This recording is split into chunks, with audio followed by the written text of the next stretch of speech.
Tension is already building between the Chicago Cubs and newly acquired outfielder Kyle Tucker. The two sides couldn't reach an agreement on a new contract ahead of the arbitration deadline, setting the stage for a potential hearing. But if you love staying on top of all things Cubs, make sure to hit that like button, subscribe, and turn on notifications. Only 1% of fans who watch have subscribed, so come on, it's quick and easy, sign up. Thanks. Kyle Tucker and the Cubs are at odds over his 2025 salary. The Cubs filed at $15 million, while Tucker's camp countered with $17.5 million, a $2.5 million gap between the two sides. This report was first shared by ESPN's Jesse Rogers. The Cubs and newly acquired of Kyle Tucker could not come to an agreement on a salary for 2025, per a source. The Cubs filed at $15 mil, Tucker's camp at $17.50 mil. This isn't the first time Tucker has found himself in this situation.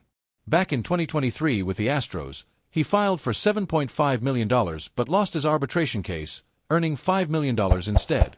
Now that numbers have been exchanged, what comes next? Just because the Cubs and Tucker didn't agree before the deadline doesn't mean they're heading straight to arbitration. MLB rules allow teams and players to continue negotiating until the actual arbitration hearing, typically scheduled in February. However, if they can't bridge the gap, a panel will decide between the Cubs' $15 million figure or Tucker's $17.5 million request. No middle ground.